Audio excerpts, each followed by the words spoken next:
I need to sneeze, and it keeps... It kept waiting till I was talking to sneak up on me.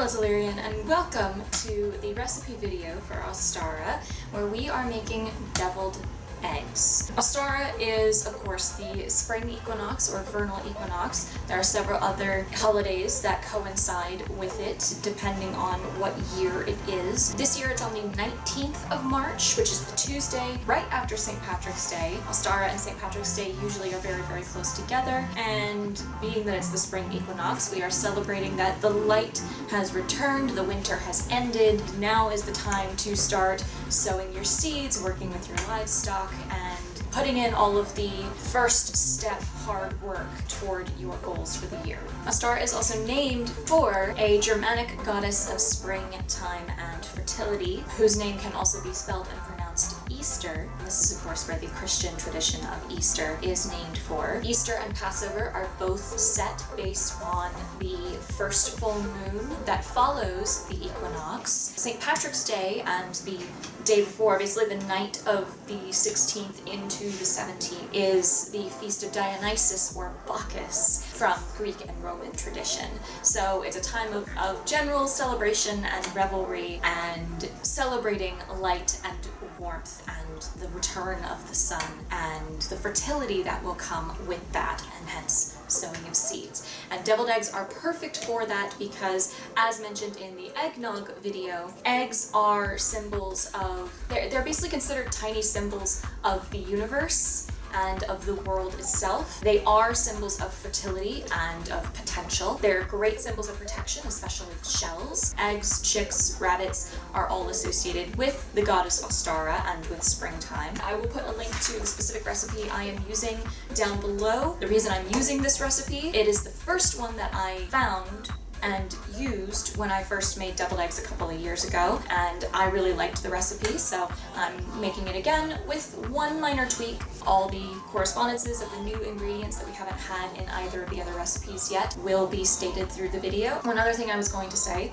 is that you could, especially since St. Patrick's Day lines up so closely, you could make boxty again, or any recipes that celebrate Irish culture, anything that celebrates Greek or Roman revelry, since Bacchus or Dionysus' feast is the weekend right before the equinox. Anything you would normally make for Easter, any recipe that you would normally make for springtime, for Easter, for St. Patrick's Day, for whatever reason you have to make that, works for this. I'll go over the ingredients and then we'll get started. So you are going to need, this recipe calls for 6 large eggs. Keep in mind the number of eggs you boil will translate to double the number of deviled eggs, because remember, a deviled egg is half of an egg with the filling inside of it. So 6 eggs translates to 12 deviled eggs. I'm using Dijon mustard because this is what the recipe calls for. I also prefer it. I have had eggs with yellow mustard, and I think that the yellow mustard makes it too salty. In my opinion, the Dijon mustard helps to cut that salt. It helps to balance out some of the other flavors a bit better, in my opinion. Paprika for garnish. Personally, if I were making these just for me, and I knew I was making them just for me, I would garnish them with cayenne pepper instead, because I would like a little bit more kick, but I'm using the paprika because it's a lot more mild. When I eat them, I will probably go get the cayenne pepper or the paprika to put a little bit more on them before I eat them, but that's just me. Mayonnaise, I'm using a local company, Blue Plate. It's a New Orleans-based mayonnaise company. A lot of people from the South prefer Duke's because it's the oldest mayonnaise company from the South, but I gotta use the Louisiana brand. And I am switching out the apple cider vinegar for pickles and pickle juice. I'm a pickle fiend. I love them. I was the main reason we kept running out of the pickles in the Dripping Dog Inn when I was on cast at Ren Fair. So I have some Vlasic baby whole sweet pickles here and some salt and pepper to taste. So my camera's dying, so I'm gonna get a saucepan and start the water boiling while my camera charges, and we will go from there. Just so y'all can see, my pot is now boiling, and I boiled it before putting the eggs in because that's what the instructions say to do. I actually put too much water, so it's boiling over, which is why the flame is bright orange right now. But I'm gonna lower my eggs into the water. I'm actually gonna, I think it says to turn it down to a simmer. Reduce heat to low to stop the bubbling, and then use a skimmer to drop the eggs in. I'm gonna give it some time to stop bubbling. I'll take the lid off too, because water boils easier when it's contained with a lid. And I'll come grab my eggs. And I don't have a skimmer, so I am gonna use a slotted spoon to lower these in as gently as possible.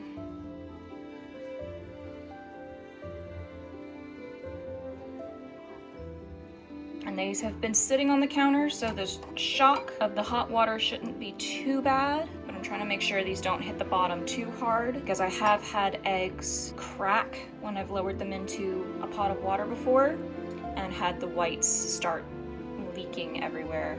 See, that one just cracked, so that one's gonna be a little gnarly looking, but that's all right. Luckily, that bit of white should cook pretty quick. And I did salt the water before putting it to boil. Yeah, I definitely overfilled the pot because it's getting very full, but I wanted to make sure these were going to be fully submerged. So what I will probably do is take a ladle and remove some of this water before I put it back up to boil. That egg may have been cracked before I put it in there. That happens sometimes. I put the flame back on high, and we're gonna get those 14 minutes. Got my timer set there on the microwave right above it. The timer went off. That one got really wonky. Some of the yolk actually started leaking out, which is a first. I'm impressed with the yolk broke. So I might have 10 instead of 12 at the end of this, depending on how that looks when I get the shell off. But they're in an ice bath. I'm gonna add one more tray of ice on top and a bit more water and get these probably 10 minutes to cool, just to be safe. I have a feline assistant helping me peel the eggs.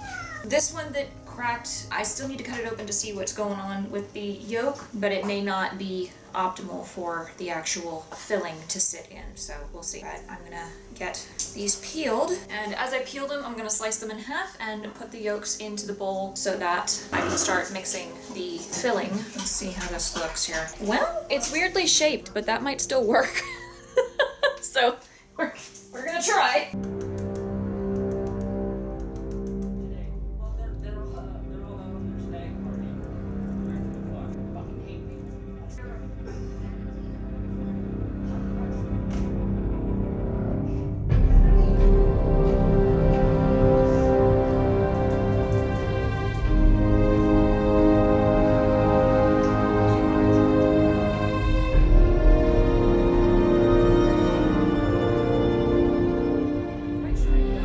All the yolks scooped out of my halved eggs. Two of these halves are shaped a little wonky, and a couple of them have some tears, but they should still work well enough. So I'm going to set the whites aside, and we're going to mix the mixture with the egg yolk. We need 3 tablespoons of mayonnaise. Mayonnaise, being primarily egg-based, will have the same correspondences as eggs, which were covered in the eggnog video. 1 teaspoon of Dijon mustard. Mustard seed is a fiery herb associated with the god and sign Aries and has properties of protection, faith, good luck, and courage. This mustard is also made with Chardonnay, which is associated with water and has powers of peace, safety, success, happiness, balance, and purification. And I need 1 teaspoon of apple cider vinegar, and again I'm subbing in some sweet pickle with its juice. So what I'm going to do is fish out 1 pickle and chop it up really finely. May need to use 2 depending on the size here, but I'm just going to chop this very, very finely until I have about a teaspoon's worth. Cucumber is associated with the moon, the element of water, and has powers of chastity, healing, and fertility. Vinegar, like the pickle juice, is associated with fire and Mars and has powers of protection, even going so far as to be used for banishment. I'm going to give this a good dash of salt and a good dash of pepper. A hearty sprinkling, I guess I should say. Being lighter handed on the salt because I don't want it to be too salty.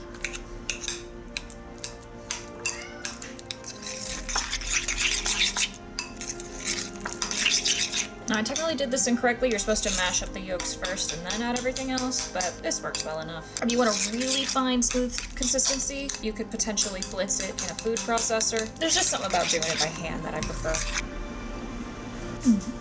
That is perfect.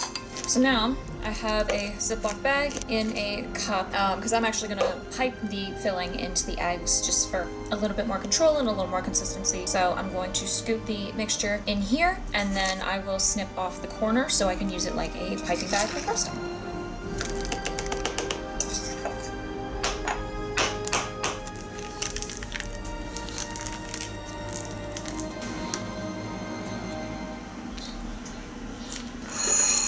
like I said, I'm just going to use this like a piping bag to put the filling into the eggs.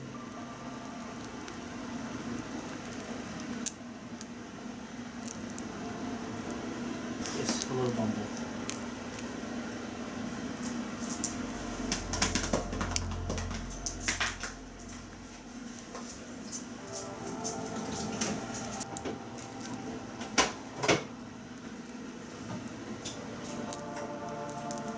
And last is to give them a good sprinkling of paprika for garnish. Now you are going to have filling left over because by dint of the fact you've added stuff to the egg yolks, there's now going to be more of this mixture than there was egg yolk, so you're going to have more filling than egg white halves, depending on how full you want these to be. I'm trying not to overfill them, especially since my filling is a little bit chunky. Obviously with a smoother filling, you'll probably be able to make better use of the space. And some of your eggs are also going to have smaller yolk wells than others, so this is not a recipe for people who want things perfect. And I'm gonna try to do as light of a sprinkling as I can. Said I wanted a light sprinkling, and some of these are absolutely coated. That's all right.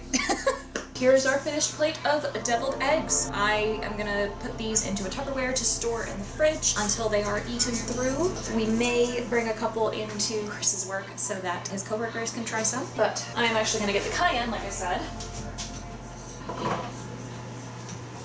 And I'm gonna sprinkle one with some cayenne. And now I'll go to taste. This is one of the wonky shaped ones.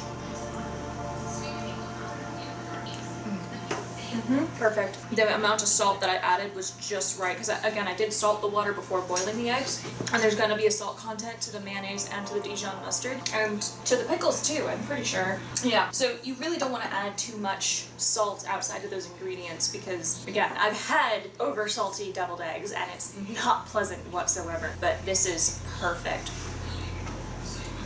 What you could do as well, if you like pickle a lot, like I do, I'm definitely gonna do this next time, is on top of the chopped pickle, you could add a little bit of the pickle juice from the jar to really strengthen that flavor. That's probably what I should have done, but these are fantastic. I love them so much, and I definitely recommend them.